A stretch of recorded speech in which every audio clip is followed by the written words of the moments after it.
आज अपने बीच में हम महाराष्ट्र के सुनामधन्य मुख्यमंत्री देवेंद्र फडणवीस जी का स्वागत करके अपने आप को धन्य पा रहे हैं।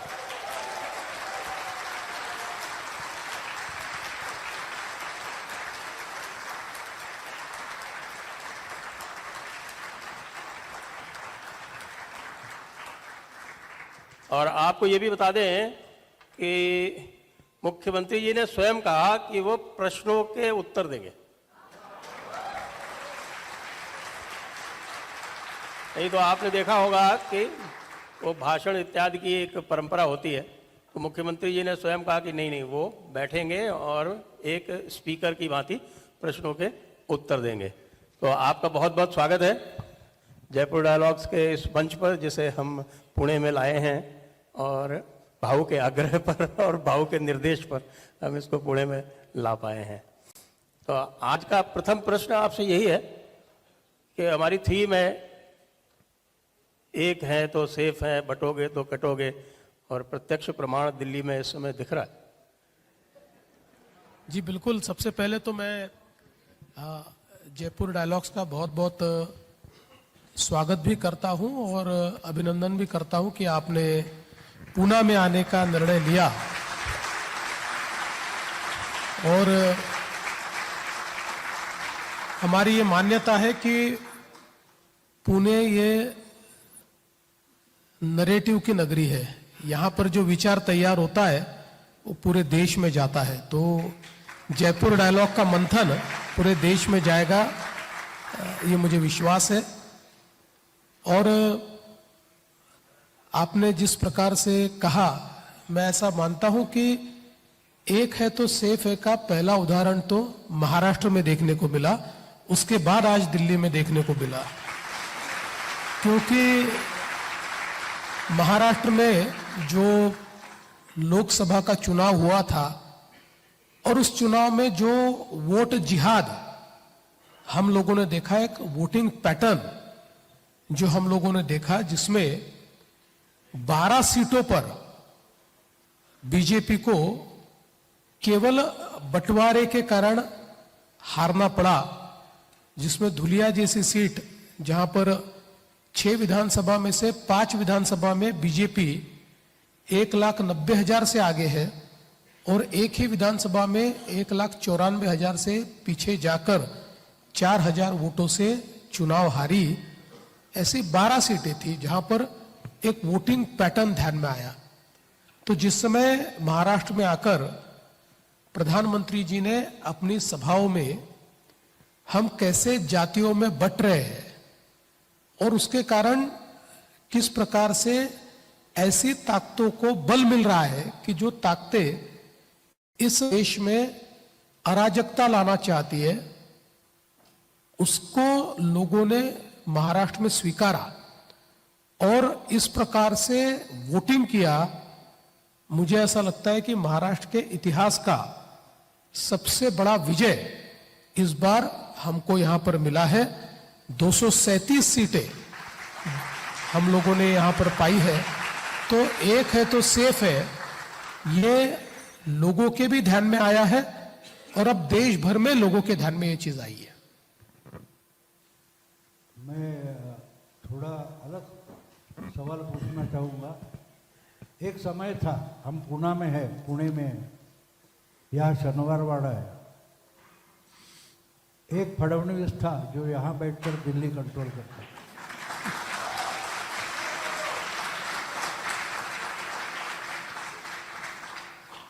तो एक है तो सेफ है करके हम इतिहास दोहराने जा रहे हैं। देखो, शुरुआत तो वहाँ से हुई थी। मैंने संजय जी को बोला कि जब अक्टूबर में हम जयपुर में मिले थे, वहाँ हर जगह हम ये ऐसे पोस्टर देखते थे, तो वहाँ हमारा स्पॉन्सर था निस्वार्थ कदम।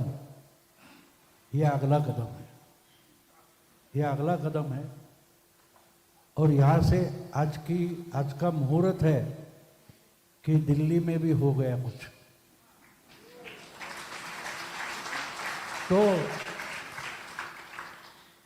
मेरा फडणवीस जी से यह सवाल है कि 6 सालों से कम 5 सालों से हम एक मनगढ़ंत कहानी सुनते आए कि आपने बिल्कुल 6 साल पहले 14 में शिवसेना बीजेपी युति टूटी थी, फिर जोड़ने की कोशिश हो गई, वो 19 की फरवरी में हुई।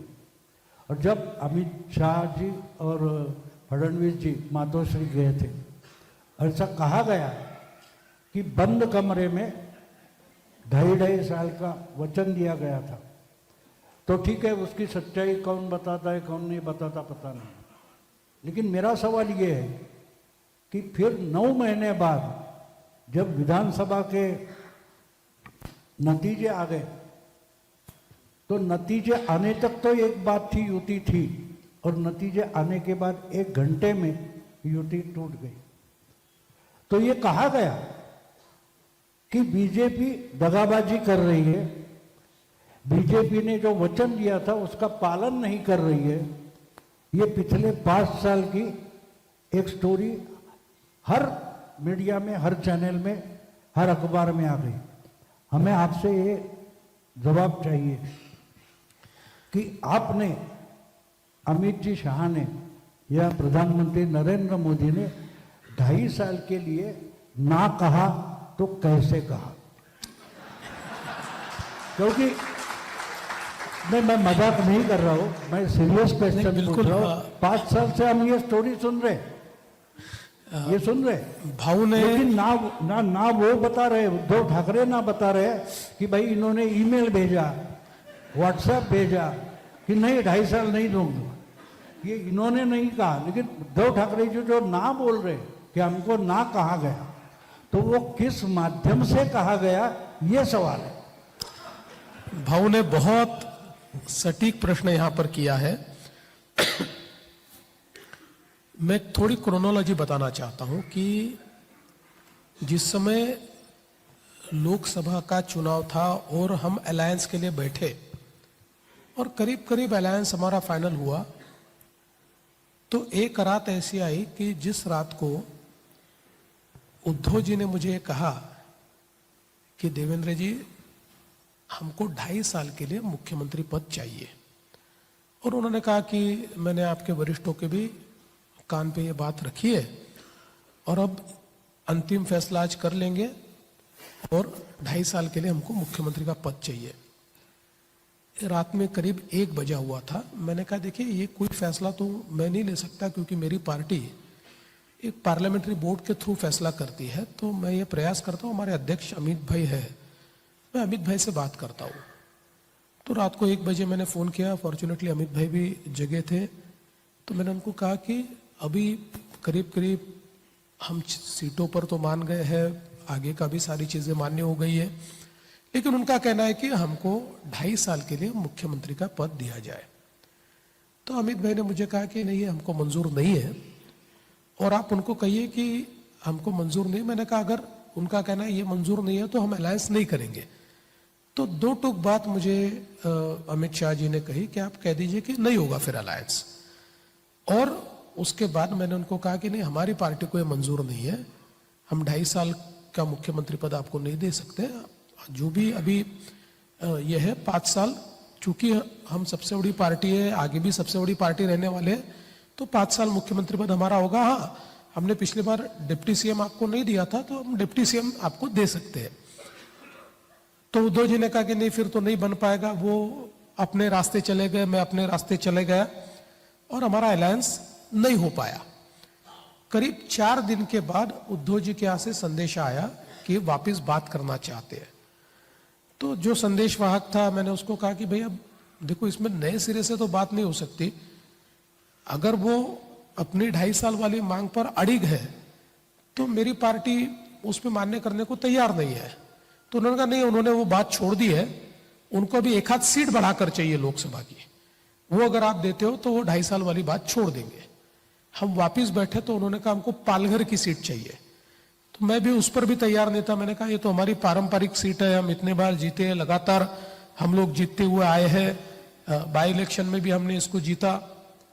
तो उन्होंने कहा नहीं ये सीट तो हमको देनी पड़ेगी। तो मैंने वापस बात की तो अमित भाई ने और सभी लोगों ने मिलकर मुझे कहा कि नहीं चलो यार, अपने इतने पुराने साथी, एक सीट से क्या फर्क पड़ता है, आप दे दो।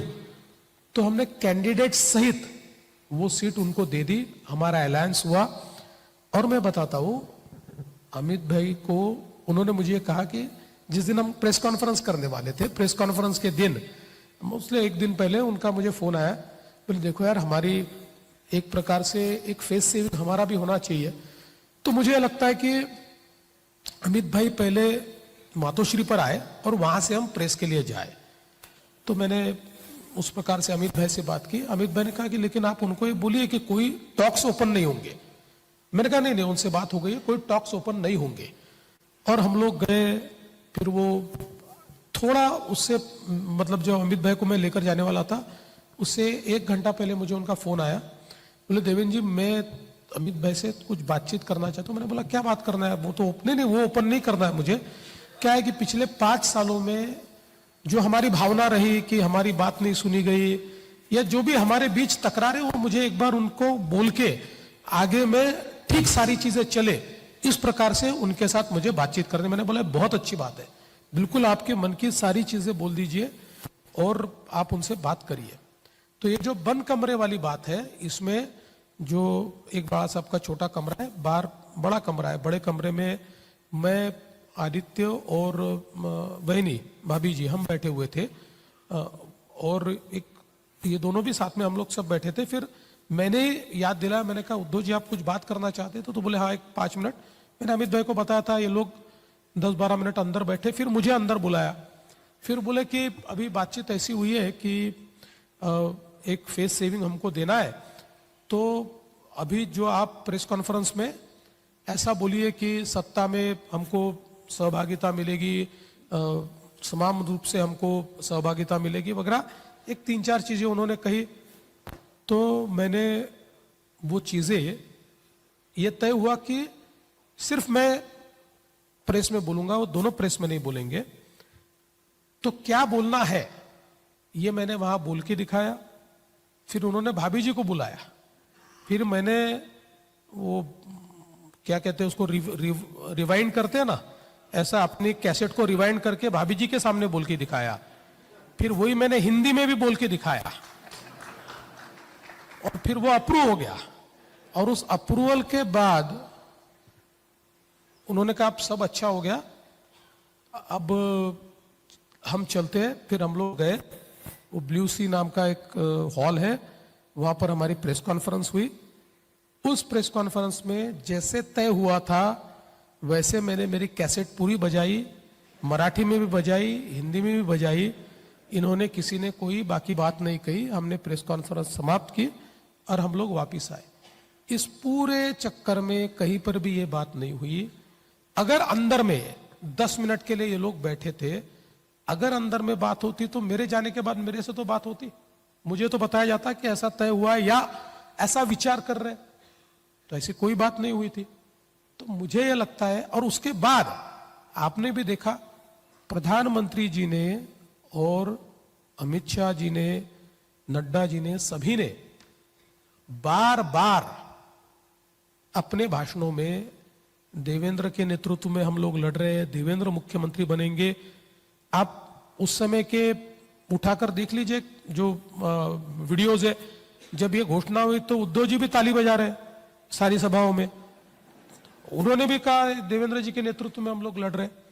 और सवाल यह है कि मैं 1 मिनट के लिए, चलिए उनको ये लगता है, कई बार ये आपने वो मुन्ना भाई MBBS देखी होगी, उसमें उनका आभास होता है कि सच में वो गांधी जी बन गए, उनको गांधी जी दिख रहे हैं। तो ऐसा 1 मिनट के लिए समझ लीजिए कि उनको ये आभास हो रहा था कि ने मुझे कहा है। तो ऐसा आभास होने के बाद बहुत चर्चा तो होती है ना। देखिए अभी हमारा रिजल्ट आया है, तो रिजल्ट के बाद आप क्या करोगे? आपके मित्रों को फोन करोगे, आप उसको कहोगे कि भाई अपने को चर्चा करनी है, अपने को तय करना है, हमको ये चाहिए, हमको वो चाहिए। मेरी आदत थी, मैं उससे पहले 2-3 चुनाव में मैंने उनको फोन किया, मैंने कहा उद्धव जी क्या करना है, साथ में प्रेस कॉन्फ्रेंस करें? तो बोले नहीं ऐसा करते हैं, मैं पहले प्रेस कॉन्फ्रेंस करता हूं उसके बाद आप करिए। मैंने बोला ठीक है, फिर एक बार साथ में मिलेंगे। जैसे ही उनकी प्रेस हुई, उस प्रेस में उन्होंने कह दिया हमारे सारे विकल्प खुले हैं, हम किसी के भी साथ जा सकते हैं, दुसरे टोकाला जाऊ हाँ आम्ही दुसऱ्या टोकाला जाऊ शकतो.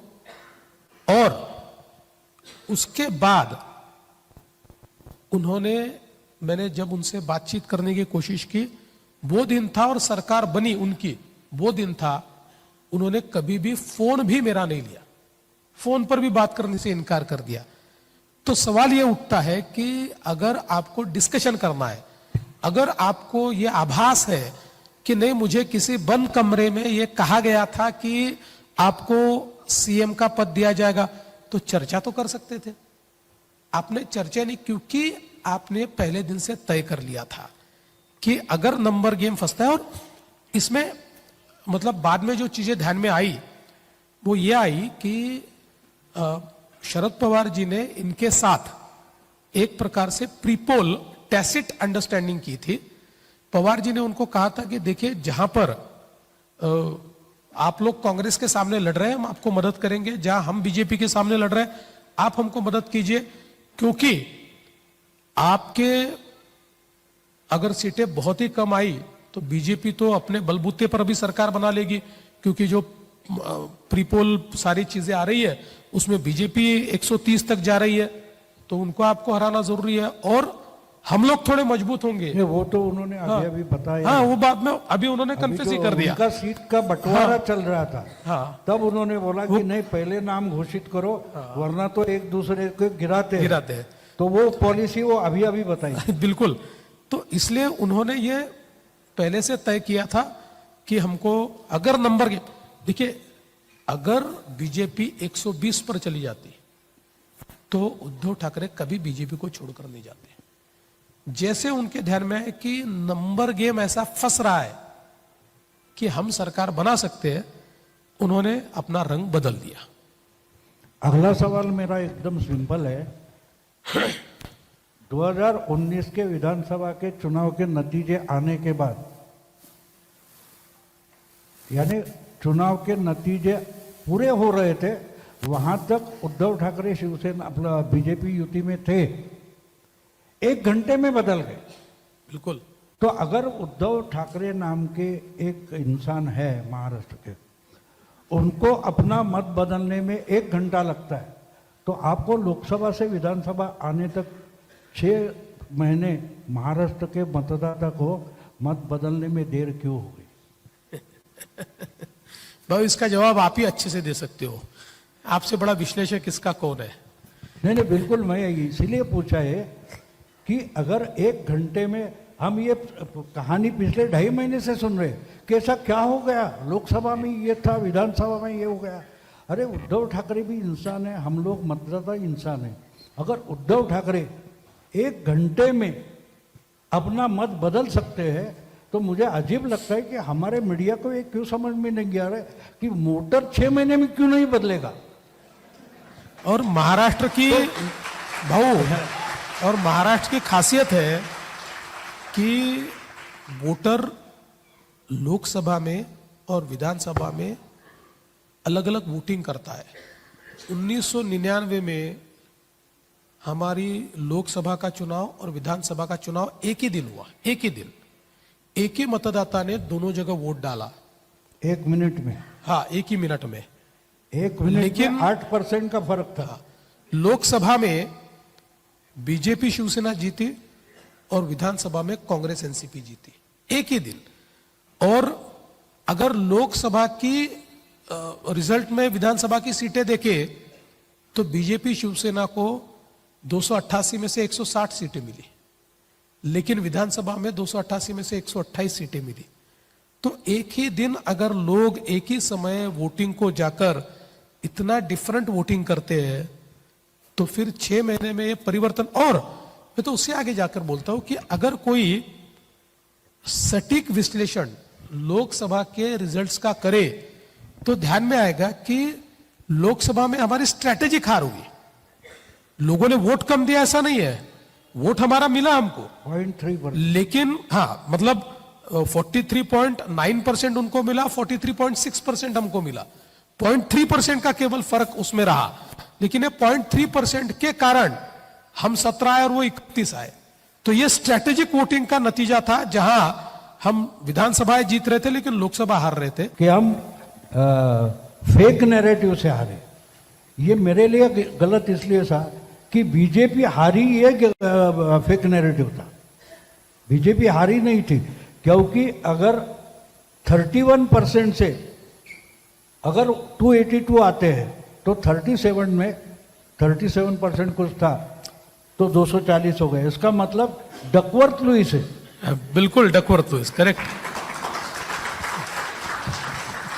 तो अजीब इतना है कि हमारा मीडिया कुछ भी समझ नहीं पाता, ना फिल्म समझता है ना क्रिकेट समझता है, तो इसलिए उसको डकवर्थ समझ में नहीं आया और इसलिए फिर ये प्रॉब्लम हो जाता है। तो अभी मैं इनकी बात कहूँगा, ये अपनी स्ट्रेटेजी ओपन कर रहे थे कि अरे भाई 0.3% का फर्क है, 2 लाख का तो फर्क है, 1.5% वोटिंग बढ़ा देंगे तो उल्टा हो जाएगा, ये बोल रहे थे। लेकिन सामने वाले सुनने को कहाँ राजी थे। वो सुबह के 9 के प्रेस कॉन्फ्रेंस में लटके रहते ना। तो एक इंसान सामने पत्ते रखकर खेल रहा है, ताश के पत्ते, लेकिन सामने वाला खिलाड़ी देख नहीं रहा था। मुझे उन पर गुस्सा आ रहा था उस वक्त, क्योंकि ये पत्ते सामने रखकर खेल रहे कि भाई 0.3% तो बदल करना है। तो इतना ओपनली अपनी स्ट्रैटेजी अपोजिशन के सामने रखने की हिम्मत आप में कहाँ से आई? नहीं, मेरे सामने अपोजिशन से लड़ने से भी ज्यादा, क्योंकि मैं ये जानता था कि इनसे लड़ाई हम लड़ सकते हैं, लेकिन अपोजिशन से लड़ाई लड़ने का मेरा इंस्ट्रूमेंट कौन था? वो मेरा कार्यकर्ता था। उसमें कॉन्फिडेंस फूकना ये बहुत जरूरी था।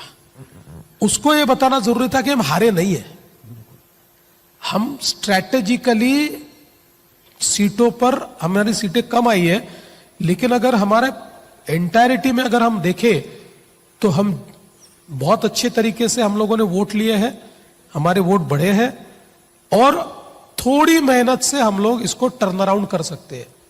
जैसा मैंने कहा था कि 2,50,000 वोट, 2,50,00,000 वोट एमवीए को मिले, 2,48,00,000 वोट ये हमको मिले।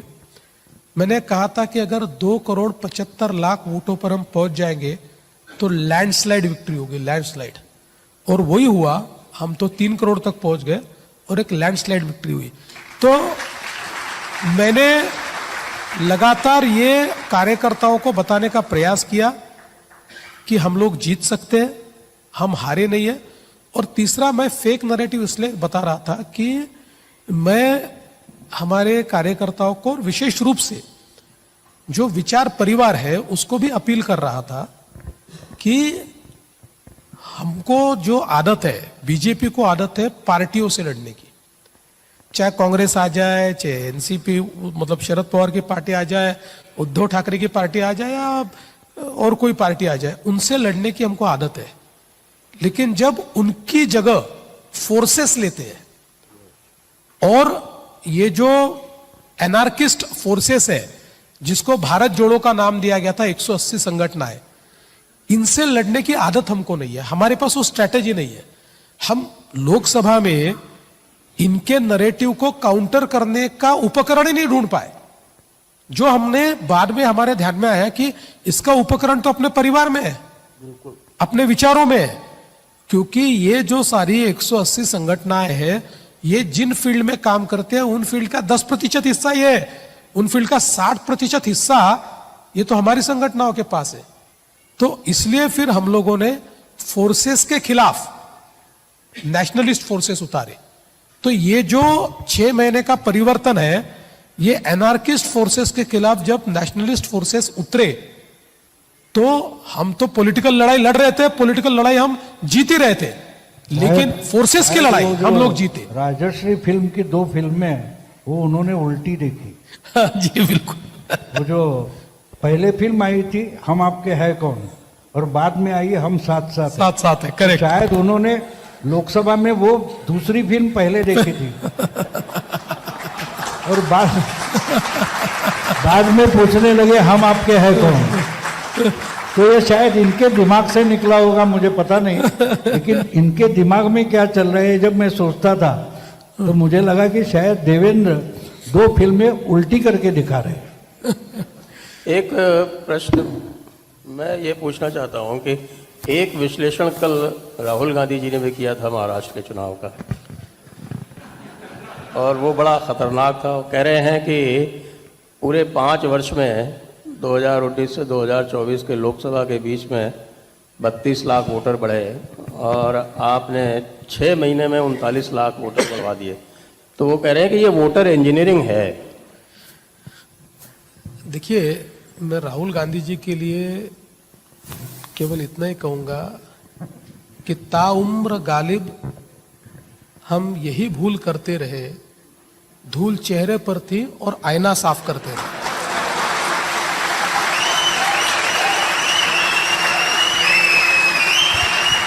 ये जब तक राहुल गांधी जब तक ये समझेंगे नहीं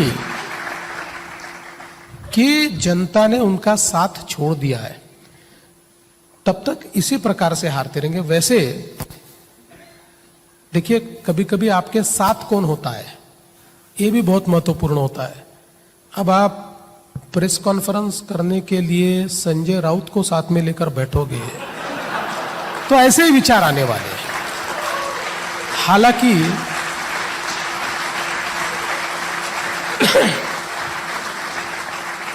जो पत्र चुनाव के बाद इलेक्शन कमीशन को एमवीए ने लिखा था, उसका बड़ा सटीक जवाब इलेक्शन कमीशन ने दिया है।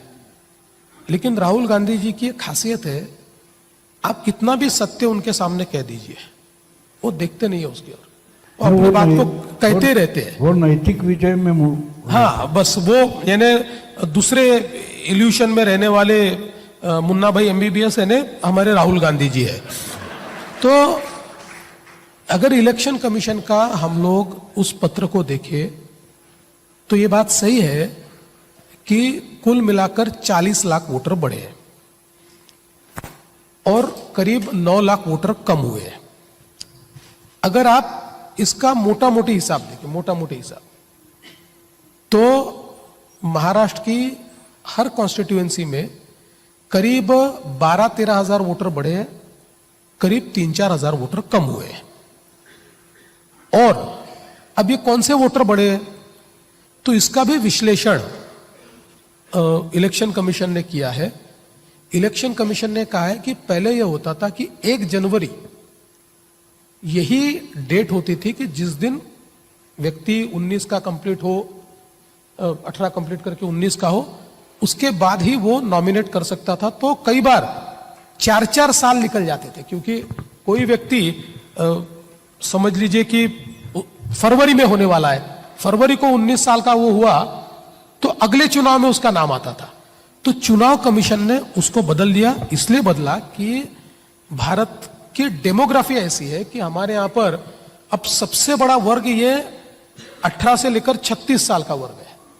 तो इसको देखते हुए उन्होंने इस नियम को बदला। 1 जनवरी को, 1 अप्रैल को, 1 जून को, 1 सितंबर को, ये कोई भी दिन आप 18 साल पूरे करते हो तो आप एनरोल कर सकते हो। हमारे एनरोलमेंट में जैसे हम लोगों ने महाराष्ट्र में देखा था कि लोकसभा के बाद जब एक बड़ा एनरोलमेंट का ड्राइव ये इलेक्शन कमीशन ने लिया और उसमें वाइस चांसलर्स की मीटिंग हुई। तो वाइस चांसलर्स की मीटिंग क्यों हुई, तो उसमें ये ध्यान में आया कि जो यूनिवर्सिटी में पढ़ने वाले एलिजिबल वोटर्स है उसमें से महाराष्ट्र में केवल मात्र 11% रजिस्टर्ड थे, 89% रजिस्टर्ड ही नहीं थे। तो इलेक्शन कमीशन ने उनको कहा कि आपके यहां तो बहुत आसान है, आपके पास आप सर्टिफाई कर देंगे तब भी उनका ये हो सकता है। तो ऐसे कई ड्राइव चले। तो इन ड्राइव्स के चलते ये जो वोटर रजिस्ट्रेशन है, तो आप अगर देखेंगे तो जिसका फर्स्ट टाइम रजिस्ट्रेशन हुआ है, ये जितने वोटर है उसमें जिसका फर्स्ट टाइम रजिस्ट्रेशन हुआ है, इनकी संख्या 27 लाख है, 27 लाख, यानी 76% फर्स्ट टाइम वोटर हुआ है, जो शायद हमारे इस नेट से बाहर था। तो अगर हम देखें 2004 से लेकर तो आज तक आप अगर देखेंगे तो महाराष्ट्र में हमेशा लोकसभा के बाद विधानसभा का चुनाव होता है और हमेशा लोकसभा के बाद विधानसभा के चुनाव में 20 लाख, 30 लाख, 35 लाख इस प्रकार से वोटर बढ़ते ही है। ये हमेशा बढ़ते हैं क्योंकि लोकसभा की लिस्ट 5 साल बाद आई होती है।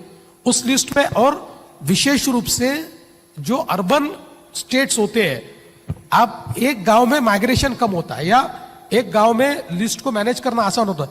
अर्बन सिटीज में लोग एक मोहल्ले से दूसरे मोहल्ले में किराएदार चला जाता है तो उसकी कॉन्स्टिट्यूएंसी बदल जाती है, तो उसका नाम कई नाम हमने मतलब जब लोकसभा का चुनाव हुआ, लोकसभा के चुनाव के बाद ऑन द रिकॉर्ड देखिए हम लोग एक डेलीगेशन लेकर दिल्ली में इलेक्शन कमीशन में गए और हमने उनको कहा कि देखिए इतने लोगों के नाम नहीं है, इलेक्शन कमीशन ने जिस प्रकार से रजिस्ट्रेशन करना चाहिए नहीं किया है।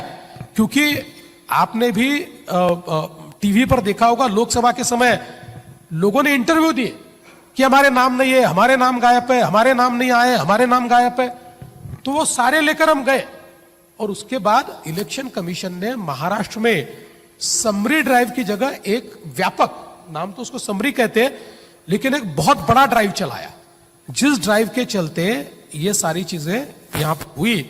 और मैं ऐसा मानता हूं कि सबसे बड़ी गलती तो राहुल गांधी ये करते हैं। 2011 की जनसंख्या है हमारी, 2011 की जनसंख्या के आधार पर एडल्ट पॉपुलेशन निकाल रहे हो। अब हम लोग 2025 में हैं, तो 2025 में अगर हमारा ग्रोथ रेट जनसंख्या का देखिए तो ये तो मूर्खता है ना कि 2011 की जनसंख्या पे आप एडल्ट पॉपुलेशन निकालेंगे।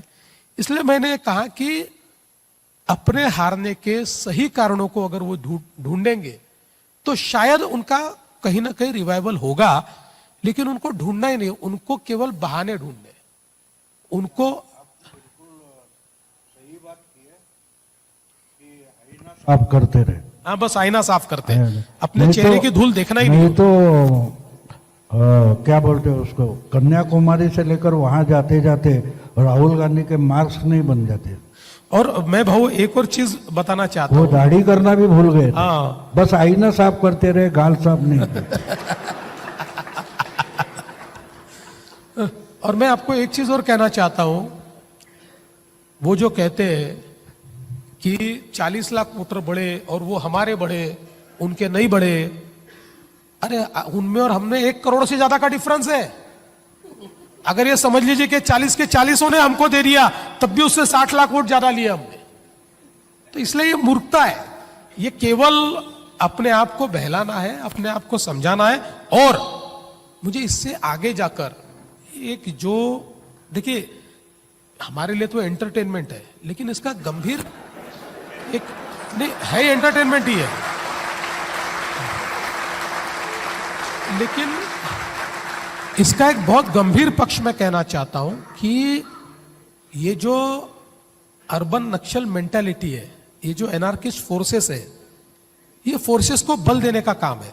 देखिए अनार्किस्ट फोर्सेस क्या करना चाहते हैं, देश के जितने संस्थाएं, इंस्टीट्यूशंस है, इन इंस्टीट्यूशन से लोगों का विश्वास उठ जाए। व्हाट इज एनार्की, वही कर रहे हैं ये लोग। तो इलेक्शन कमीशन खराब है, आरबीआई खराब है, जुडिशियरी खराब है, देश की जो सारी इंस्टीट्यूशंस है, सीएजी खराब है, सारी इंस्टीट्यूशन से लोगों का विश्वास उठ जाए और लोग हमारे जो कॉन्स्टिट्यूशन है, उस कॉन्स्टिट्यूशन ने जो डेमोक्रेसी क्रिएट की है, उस डेमोक्रेसी को लोग नकारे। इस प्रकार का जो एक एनार्किस्ट फोर्सेस का, अर्बन नक्सल्स का एक जो प्लान चल रहा है, उस प्लान को बल देने का काम राहुल गांधी जब इस प्रकार की मूर्खतापूर्ण बातें करते हैं तो उसको बल मिलता है। लेकिन आपने तो जो एनार्किस्ट के चीफ हैं पूरी दुनिया के, जॉर्ज सोरोस, उनके गढ़ डावोस में हमला बोल दिया और वहां से भारत का 75% निवेश लिया। जी बिल्कुल, इस बार डावोस में तो भारत का बोलबाला था और भारत में भी महाराष्ट्र का बोलबाला था, क्योंकि हम लोगों ने डावोस में इस बार करीब 15,70,000 करोड़ के जो एमओयूज है उसको हमने साइन किया है। एक बहुत बड़ा निवेश ये महाराष्ट्र में आ रहा है और मुझे खुशी है कि महाराष्ट्र आज निवेशकों की पहली पसंद के रूप में वापस उभर रहा है। वो दावा करने वाले उनको दावोस का क्या पता चलेगा, सिर्फ दावे करते रहते। क्योंकि उनके विचार डावे है ना, हाँ वो इसलिए दावे भी है। हो गया। एक और आखिरी सवाल पूछता हूँ मैं कि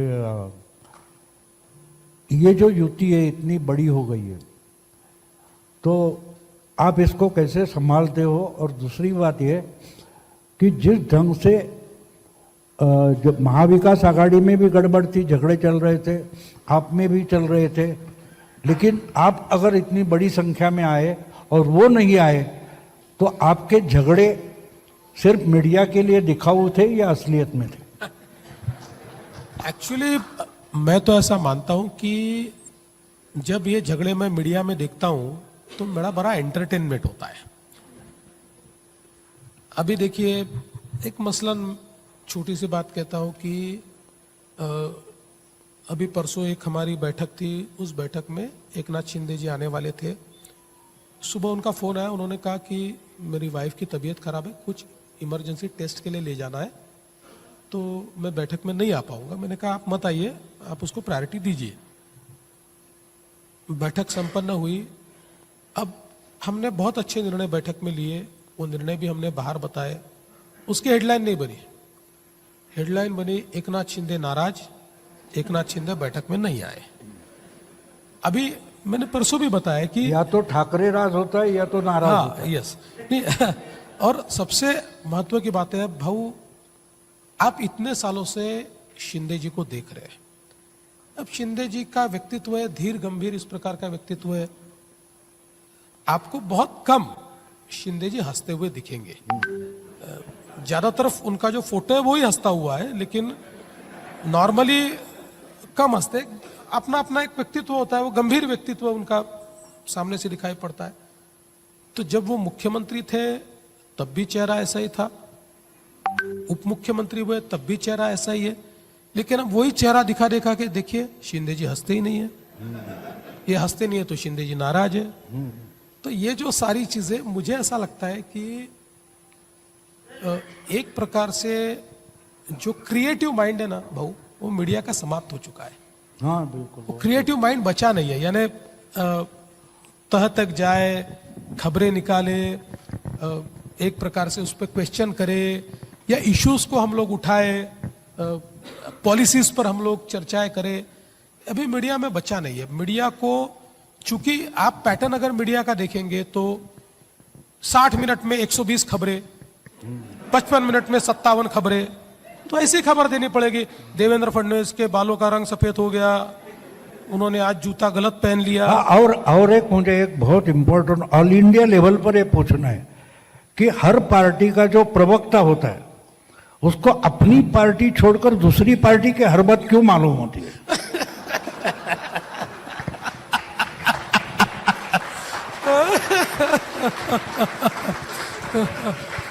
पहले वो प्रवक्ता था, परवक्ता हो गया है, इसलिए उसको बाहर का मालूम है, अंदर का मालूम नहीं है।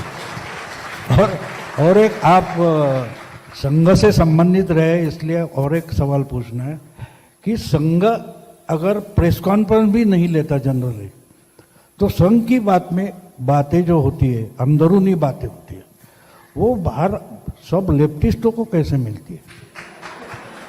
देखिए, जो मोहन भागवत जी नहीं बोलते या संघ का कोई नेता नहीं बोलता, वो हमको बाहर से सुननी पड़ती है। देखिए, दो चीजें, या तो आप कोई संजय राउत पैदा करो तो आसान है। नहीं, दो चीजें इसमें बहु, इसके दोनों पक्ष है। पहला तो जो आपने कहा वो पक्ष है कि ये सारी मैन्युफैक्चर्ड बातें होती है, जो चूंकि सबको ये पता है कि संघ कभी प्रतिवाद भी नहीं करेगा, संघ कभी प्रतिवाद भी करता नहीं है, उनके बारे में आप अफवाह भी उठा दो तो संघ से बहुत कम ऐसा हुआ है कि प्रतिवाद हुआ है, तो ये मैन्युफैक्चर्ड चीजें होती है। दूसरा, एक बहुत बेबाकी से मैं कहता हूं कि जहां विचार परिवार में हम लोग हैं वहाँ पर चीज़ें बाहर आ जाती है, क्योंकि ये हमारे को रोग लगा है। ये पूरे विचार परिवार में हम लोगों को, भारतीय जनता पार्टी को ये रोग लगा है कि हमारे कई कार्यकर्ता ऐसे हैं या कुछ नेता भी ऐसे हैं कि जिनको ये लगता है कि वो पैदा ही इसलिए हुए हैं कि मीडिया से बात करें, या अगर मीडिया से बात नहीं करेंगे तो कुंभ मेले में भी नहाने के बाद उनके पाप नहीं धुलेंगे, इसलिए वो मीडिया से बात कर ही लेते हैं। तो ये थोड़ा सुधार हमको करना पड़ेगा। प्रयास चल रहा है, शायद सफलता मिलेगी। आप मुख्यमंत्री हो तो मैं आखिरी एक रिक्वेस्ट आपसे करूंगा कि हर राज्य हो, सरकार, केंद्र सरकार हो, पत्रकारों के लिए कुछ पुरस्कार रखते हैं। तो मैं एक रिक्वेस्ट करूंगा आपको कि इसकी महाराष्ट्र से शुरुआत हो, कि जो सूत्र होते हैं उनके लिए एक पुरस्कार लिखें।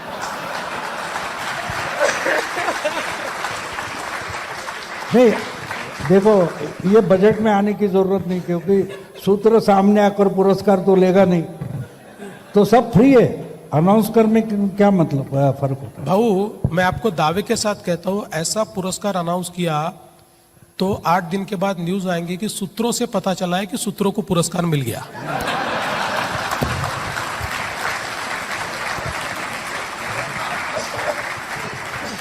अब हम कार्यक्रम के अंत की ओर चल रहे हैं और ये जो जयपुर डायलॉग्स है ये विचार मंच है, और हमें जो विचार, जैसे आपने देखा कि पूरा एक यूएस एड है और पता नहीं क्या क्या है जो लेफ्टिस्ट को इतने वर्ष से पोषण कर रहे हैं, और अब ये निकल रहा है कि हमारी ओर से ये प्रयत्न जो है ये जारी रहना चाहिए। मैं उदाहरण देता हूँ आपको एक, जैसे छत्रपति शिवाजी महाराज के बारे में उत्तर भारत में कई भ्रांतियाँ हैं, और जैसे छत्रपति शिवाजी महाराज का जो उनके समकालीन थे कविन परमानंद जी, उन्होंने श्री शिव भारत लिखा था और उनके समय में लिखा था, 17वीं शताब्दी में लिखा। उसका हमारे यहाँ मराठी में अनुवाद, संस्कृत में है, मराठी में अनुवाद 1928 में हुआ जाके, 250 साल बाद, और हिंदी में अनुवाद 2022 में हुआ, जो हमने जयपुर डायलॉग्स ने किया। बहुत अच्छी, बहुत अच्छी। तो ये जो विमर्श की जो ये धारा है, इसको आप जैसे व्यक्तित्वों की ओर से पोषण, हम नहीं कहते यूएस एड बनाई है, लेकिन कुछ इसके बारे में, हमारे जयपुर डायलॉग्स के बारे में भी कुछ दो शब्द, और ये जो धारा जो है चलती रहनी चाहिए, इसके बारे में कुछ विचार व्यक्त करें। नहीं, बिल्कुल, मैं तो जयपुर डायलॉग्स का बहुत अभिनंदन करना चाहता हूं कि आपने भारतीय विचारों को एक मंच भी दिया, और विशेष रूप से जो चीज़ें बोलने में, दिखाने में हमारे देश का मेनस्ट्रीम मीडिया ये शायद झिझकता था, उनको सतह पर लाने का काम, उनको एक प्रकार से केंद्रीय लेवल पर लाने का काम आपने किया है, और ये बहुत ही महत्वपूर्ण है। मैं ऐसा मानता हूं कि हमारी सारे इतिहास में जिस इतिहास को डिलीट कर दिया गया है, उसको वापस हमारे जनरेशन्स तक पहुंचाना एक बहुत महत्वपूर्ण काम है, क्योंकि हमने ये देखा है कि भारत जो गुलामी में गया, क्योंकि हमारा तेज समाप्त हो गया था, और हम लोग ये मानते थे कि हम क्षमताहीन लोग हैं। और मैं ऐसा मानता हूं कि ऐसे समय जब छत्रपति शिवाजी महाराज ने लोगों का पौरुष जागृत किया, तो खेती करने वाले और छोटी बड़ी जातियों के सारे लोग इकट्ठा हुए और उन्होंने स्वराज्य की स्थापना की। तो मुझे लगता है कि निरंतर प्रक्रिया है जो चलनी चाहिए, और उसमें आपने एक बहुत अच्छी पहल की है।